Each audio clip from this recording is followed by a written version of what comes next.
Recorded by Krista Zaleski. The Poniatowski Ray by George Frederic Stratton.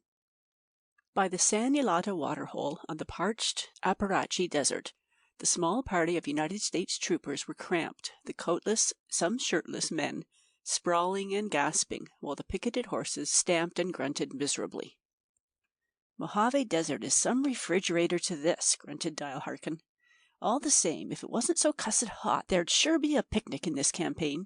400 U.S. troopers meandering a couple of hundred miles into the midst of these thousands of little Japs and Chinese and Mexicans, and never hearing a yelp. They yelped enough up there on the Rio Grande to carry over little old Mexico," chuckled Richards. "That's when that nullifier got over 'em and set 'em floating real aimless and disregardful. They sure smeared all over the horizon." "And they sure yelled," broke in Luke Summers. "I was in the old Whiskey Slide mining camp in its toughest days, and heard language all right. But what you'd heard there was Sunday school talk against the saints and devils these Mexicans hollered for when they were bucking each other 40 or 50 feet above the sagebrush. It was simply scandalous, whatever that might be." "I reckon they haven't got over it yet," grinned Harkin. They don't seem to be dead anxious to get where we can invite 'em in for a smoke or a poker hand. This is more like a moving picture stunt than a campaign. Look at them guns, big enough to scare the gal out of 1,000,000 of men. And yet, well, you know what they are." He waved his cigarette over toward the battery of 6 guns, appalling in their monstrous length and diameter, as large as 16-inch turret guns. They were mounted on ordinary wagon gears, and although on the march a dozen mules were hitched to each, it was to emphasize the size. 4 would have been ample, even on bad grades, for they were but wooden counterfeits, all except one. A laugh broke from the party. "Bob-tailed flushes, every one of 'em," grunted Summers. "But they've sure got the enemy guessing if their aero scouts have sized 'em up." "There's one of 'em'll do something to 'em besides guessing," grunted Richards. "That aluminum gun there looks like the others, only it's different. 4 men can dismount that easy and carry it up any trail that a mule could scramble over. That fellow Cawthorn's had a hand in that." "Well, say, who's this Cawthorn anyway?" asked Stull. "He's the son of his father," grunted Richards. Stull glared, spat viciously at a cactus, and growled. "You've got me. I pass. Now who's his father?" "Dunno. He's dead. But he was the high monkey-monk of the biggest electric factory in our old United States, and his son's following in his footsteps, more or less." An inventor, eh?" "Nix. He's not an inventor himself, but he antes up for 'em. He built those submarines that put all the Jap-Chinese battleships to sleep up San Francisco way. Likewise, and also, he got up those gravitation nullifiers we've been telling you about. And when you hear that he's got a hand in one of those big 4-flush guns, you can look for some play." From out of the rosy glare of the setting sun, a scout airplane came over the camp and circled slowly round. "Signaling the colonel!" exclaimed Harkin, and a moment later a bugle sounded. It was not a regulation army call. The men recognized it as the special call for Captain Cawthorn's squad, and instantly every man in the camp was on his feet, gazing at the group of men who rushed to one of the big guns. Captain Cawthorn and Lieutenant Sandhurst strode over to the great aluminum tube. A command was given, and the muzzle of the gun went up in the air until it pointed to the zenith. Then it was lowered and pointed at the horizon. "Circle it," commanded Cawthorn. The great tube swept swiftly round in a complete circle, and Cawthorn murmured, "In fine control, Lieutenant, and just in time. Here they come." Southward was the buzz as of the steady hum of many factory wheels, but nothing could be seen. "The connections with the producer are all right, Kilroth?" "All right, Captain. I've turned on the radio selenite plates and the accumulator." Then in the south appeared a blur, like nebulae of a grey cloud. The blur increased, and in less than a minute the enemy reported by the scout aero became clearly visible, a great scattered mass of airplanes. "They're planning to clean us up," grinned Cawthorn.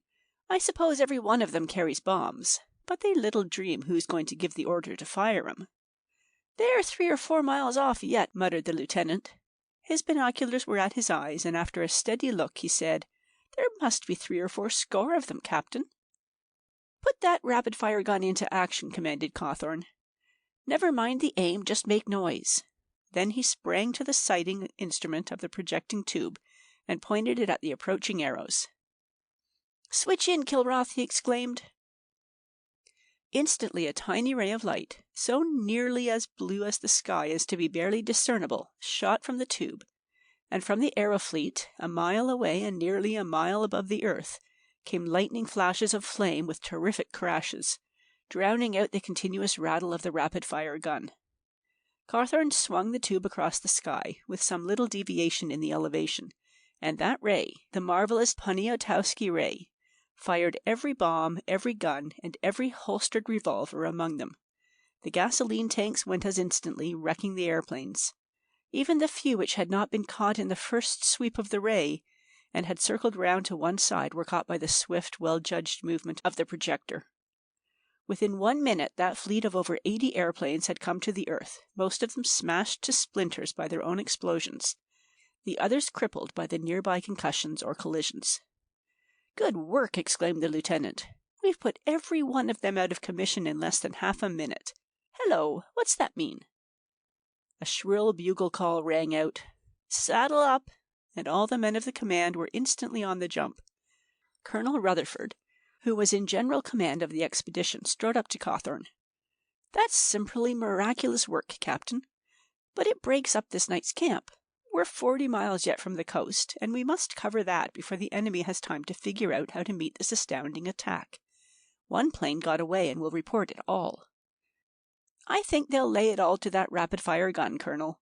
That ray was scarcely visible to anyone not looking especially for it, and of course they don't know of the existence of such a thing." "Possibly so, sir, but I wish it hadn't been necessary to use it at all until we could open up on their vessels. Well, we'll advance now, so as to make our main attack tomorrow night." An hour later, as the officers were butting their armored cars through the sagebrush and talking over the instantaneous demolition of the air fleet, Lieutenant Baxter asked, "Who is this man Poniatowski, who discovered or invented that ray, Captain?" "Discovery is right," smiled Cawthorne, "although I'm sure from what he told me that he used up as much time and intense thought and studying in reaching that discovery as if it had been the most intricate invention. He's a Pole, and was a man of property over there, and very scientific attainments. But after he had discovered that extraordinary arc, and in spite of his efforts to keep it secret, his government with its spies at every man's elbow heard about it and demanded a full description of its principles and application. They had even ordered his arrest, when a friend gave him a pointer. He smashed his apparatus in his home workshop, secured the gram of radium in which all his wealth, nearly $100,000, was tied up, and fled inside of an hour. He had thrilling adventures and hairbreadth escapes, but reached a port and got passage to this country. But in that struggle for freedom, for life, he lost that radium and landed in New York in poverty. He got a job as a laborer in our shops, and I heard of him through one of the foremen, and got in touch with him. When he found that I was surely a friend, he told me about the ark. That's how it is." "And you went ahead and developed it?" "I helped in the only way I can help with such things, by money. I sent him to my experimental shop at my country home, bought another gram of radium, and put everything at his disposal." "And this is the first time the ray has been ever put to use?" "Absolutely. Poniatowski is no lover of warfare. The fearful calamities of it in his own country made him determined to put no fresh weapon in the oppressor's hands. But all the same, he sees plainly that used for defense or repression, it will stop warfare with 1/4 or 1/10 of the sacrifices of life and property of the most deadly up-to-date implements now in use, for it puts the fighting all on one side. It puts the enemy's forces, land or naval, absolutely under the control of our officers, as you will see tomorrow." "I've seen it tonight," muttered the lieutenant grimly. Then, after a pause, "I presume then, Captain, that the projector we have with us is the only one in existence?" "No, there's another. I built this one at my own expense and offered it to the government. When they decided on this expedition, they planned to have another for a relief machine. Then a dispute came up as to which branch of the service the projectors properly belonged to, the Army or the Navy. And they discussed that for 3 weeks, and settled it by ordering one projector to be placed on a cruiser and sent round to the Gulf of California to Admiral Roberts' fleet, and the other one to be sent overland to attack the Allies' headquarters at Zapata. You see, Admiral Roberts cannot take his ships into the bay because those Japs have mined and netted the entrance thoroughly, and their submarines prevent all efforts to clear the channel. But if they put that projector in action, it will explode every mine and every submarine within reach of the ray. And we've tested that up to 6 miles. What? That marvelous ray can operate underwater? Can find and explode the hidden mines? The tests have shown that thoroughly, Lieutenant. The end of that forced night march took them within 16 miles of Zapata, on the shore of the Cisneros Bay in the Gulf of California.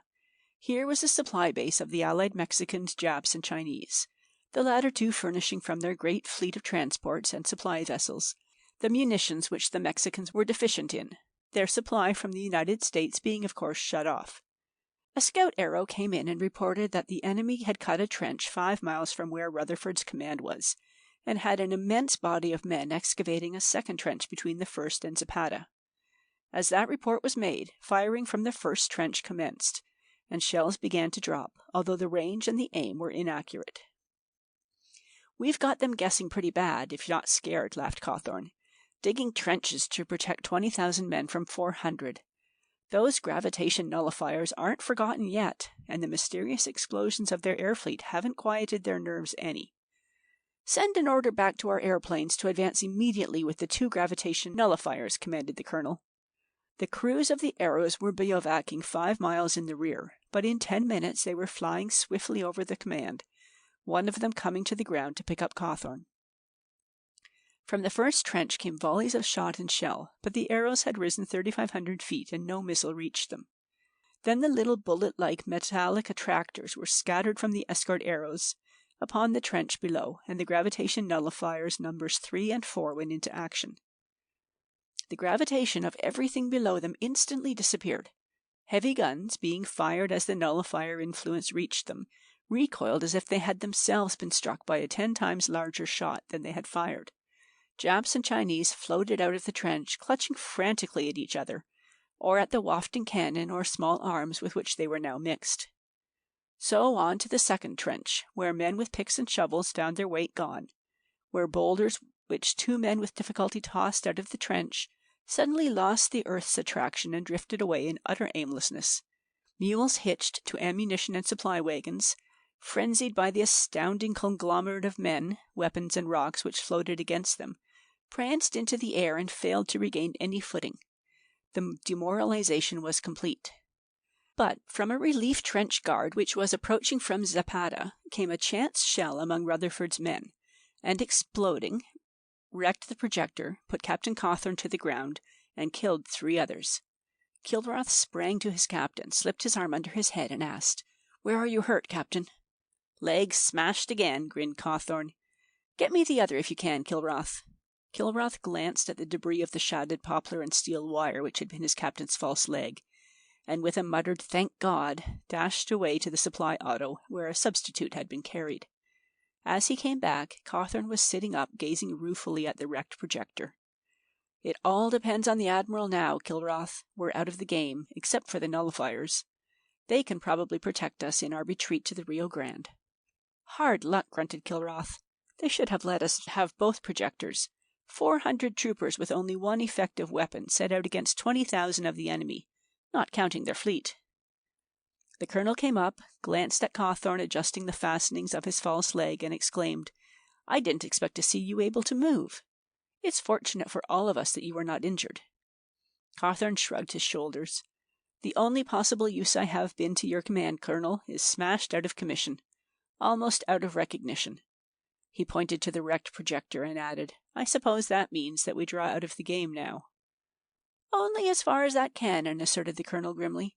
"We must have cover from the battleship's guns. They're getting into action now, and when they get our range, we must be behind rocks." He gave the command, "Leave those big guns and retreat instantly to that canyon. Signal nullifier number 3 to draw back here. We must not risk both those machines at the same time. Order nullifier number 4 to continue operating over the enemy's trenches." Then to the wireless operator he ordered, "Call up Admiral Roberts' flagship and report that our projector is wrecked. Tell him that we will hold our position here, and if he succeeds in exploding the mines and coming up into the bay, to engage the enemy's fleet will keep our nullifiers in action on the land enemy at Zapata." And a rapid command to Cawthorn followed. "Captain, have those muzzles of the big guns elevated so as to draw any enemy's fire. Also, leave that rapid-fire gun among them. Attach the wireless firing mechanism to it, and then draw off every man into the canyon." The retreat, or perhaps sidestep, was quickly made, and with the rugged, hoary Chapaderas range between them and the coast, the command, with horses and supply autos, were safe from the fleet guns, the shells from which, however, were directed at the 5 great wooden counterfeits and the smoke from the rapid fire, which were clearly visible from the bay across the open mesa. "That deceives them all right," laughed the colonel, "and if we keep quiet here for a while, they'll believe that they've wiped us out completely. There go the guns," as a shell exploded and scattered the images over the plain. A scout arrow was signaled to come down, and as it reached level ground at the mouth of the canyon, the wireless officer reported an answer from Admiral Roberts. "Our projector has destroyed apparently every mine and several submarines. Am advancing up the bay to engage the enemy's fleet, and shall then proceed to Zapata to take the land forces. Hold your position until I arrive. It will be safer than retreat." The colonel scowled grimly as he handed the paper to Cawthorn. "The admiral assumes that he gets not only the surrender of the fleet, but the entire land force, and we are to sit here and wait till he comes in to protect us. Fortunately, we are not under his orders. Cawthorn, step this way for a few moments."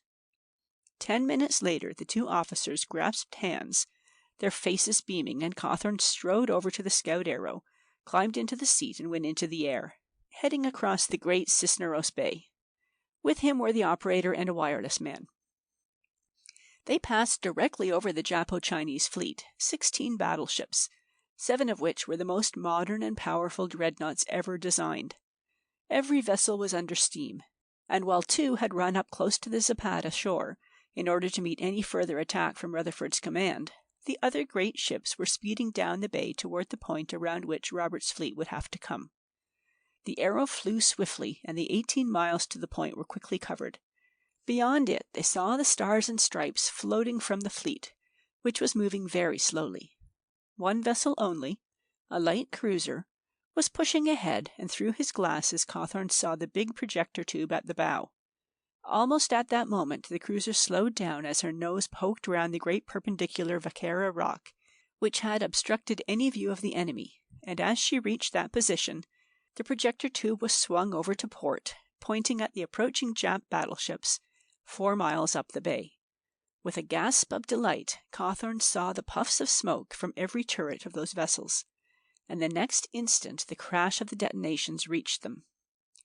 "Firing down the bay with not an enemy in sight except that cruiser," ejaculated Cawthorn. "And they haven't had time to aim at her." Roberts gave the order for that firing, and the ray, the wonderful Poniatowski ray, did it. At the rear of the enemy's battleships were several light-armored cruisers, which, as the ray reached them, exploded their magazines. "Absolutely unnecessary," growled Cawthorn. "He's using too heavy penetration. I was afraid of that, and warned them against it. If they concentrate much more than they're doing, they'll get through the heaviest armor to the magazines, and blow up those dreadnoughts, and our good old country'll lose 'em all." But the admiral must have ordered less penetration, for no more magazine explosions took place. For a few moments the battleships were maneuvered to bring their turret guns to bear upon the one mysterious cruiser in the shadow of the great Vaquera rock, but before any gun could be aimed or elevated or depressed, the ray struck the charge and discharged it. In less than 3 minutes the firing ceased, and the United States battleships were under forced draft, dashing round the point. Cawthorn howled delightedly to the wireless officer. "Send word to the colonel that Roberts is steaming up the bay. All firing ceased." Then to the operator, "Work up the bay and over Zapata." As they glided over the great horde of tents, supplies, munitions, and men, Cawthorn waved a white flag until an answering flag showed that he would be received. They glided to the ground, and the captain was escorted to the Allies' headquarters and received by Ito, the Japanese general, who understood English perfectly. Cawthorn stated his mission concisely and very determinedly.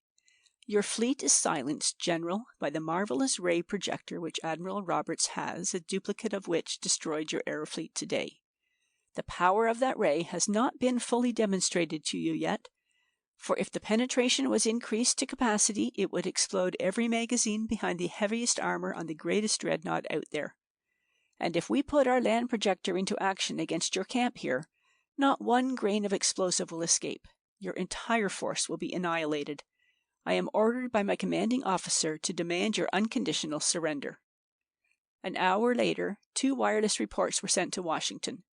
One from Admiral Roberts was, "The enemy's fleet has surrendered with every battleship intact and little loss of life. 3 of their cruisers destroyed. No loss on our side.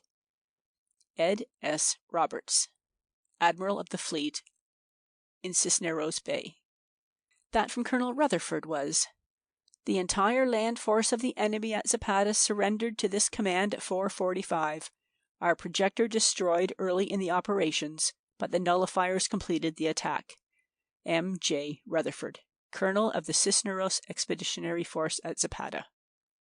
End of the Poniatowski Ray by George Frederic Stratton.